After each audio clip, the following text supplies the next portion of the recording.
اب اس پہ نوٹ کیجئے کہ اس وقت کی فضا ہے کیا. عالم اسلام میں سے عالم عرب ان کے شکنجے میں جا چکا. کیوں بنا کر کھڑے ہوئے ہیں اسرائیل کو ماننے کے لیے اور سر تسلیم خم کرنے کے لیے. انہیں بلا کر میڈرڈ میں پیش کیا گیا یہودیوں کے سامنے کہ تم جن کے ساتھ ایک ٹیبل پر بیٹھنے کو تیار نہیں تھے، میڈرڈ میں آؤ اپنا قبرستان دیکھو. یہ اسپین کی سرزمین، یہاں تم نے 800 برس حکومت کی تھی، یہ تمہارا قبرستان، یہاں اور بیٹھو اور ان کے ساتھ بات کرو. گئے تھے کہ نہیں تمام فرنٹ لائن سٹیٹس میڈرڈ میں؟ حالانکہ کوئی بین الاقوامی کانفرنس کبھی میڈرڈ میں نہیں ہوئی. یا تو یہ واشنگٹن میں، بعد میں وہ سارے معاملات واشنگٹن میں چلے. شروع وہاں سے کیا، اس لیے کہ نیوز ویک کا کچھ عرصے پہلے کور سٹوری جو تھی 1992 is the year of Spain. Why? 1592 was the year of the fall of Granada. 1492 میں 1492 میں غرناطہ کا سقوط ہوا اور پورے آئیبیرین پیننسولا سے ایک ایک مسلمان بچہ نکال کر ختم کر دیا گیا، یا زندہ جلا دیے گئے، یا تہے دیگ کر دیے گئے، یا جہازوں میں بھر کر. اور آپ کو معلوم ہے میڈیٹرینین کی حیثیت کیا ہے؟ خلیج ہے، ایک معمولی سی خلیج. ادھر سے اسپین کا ساحل قریب آ جاتا ہے، اسپین کے ساحل سے جہازوں میں بھرا اور نارتھ افریقہ کے ساحل کے اوپر پھینک کر آ گئے.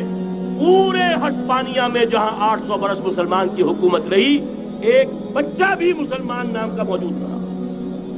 یہ تھا 1492 اور اب آیا تھا 1992. 1992 is the year of Spain. اسی لیے ورلڈ اولمپکس رکھے گئے، وہاں دلہن کی طرح سجایا گیا ہسپانیہ کو اور بلایا گیا، طلب کیا گیا، سمن کیا گیا تمام دول عرب کو، آؤ یہاں بیٹھو.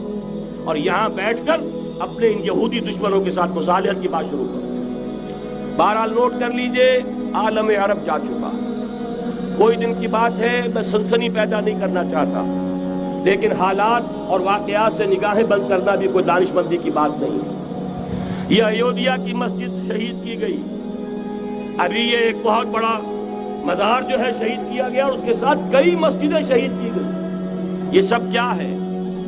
یہ مسلمانوں کی نفس دیکھی جا رہی ہے کہ کوئی غیرت اور حمیت نام کی کوئی شے باقی ہے.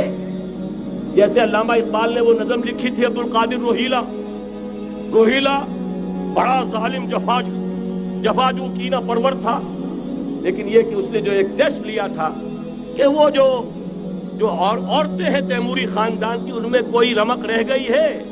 معلوم ہوا کہ نہیں، کہ غیرت نام تھا جس کا گئی تیمور کے گھر سے، ختم، غیرت نکل گئی. اسی طرح ایودھیا کی مسجد، اب چرار شریف، اور یہ کوئی دن کی بات ہے کہ اب مسجد اقصیٰ کا نمبر آیا کہ آیا. اس کے لیے پوری تیاریاں ہو چکی ہیں. یروشلم کا مشرقی حصہ خالی کرایا جا چکا ہے، اس کے اندر اب پورا تسلط یہودی کر رہے ہیں.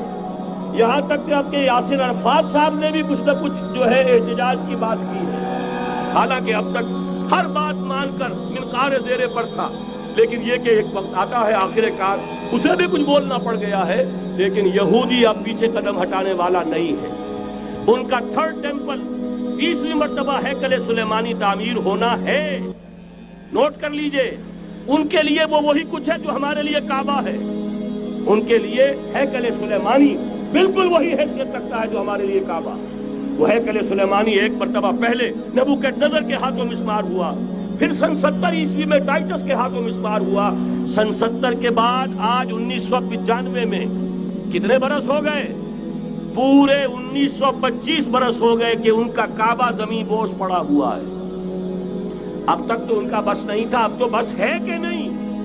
اب ان کی حکومت ہے کہ نہیں؟ اب شاہ حسن ہو یا شاہ حسین، ان کے نوکر اور چاکر ہیں یا نہیں؟ اب انہیں ڈر کس کا ہے؟ لہذا کوئی دن کی بات ہے، مسجد اقصیٰ شہید ہوگی اور ٹیمپل کی تعمیر شروع ہوگی.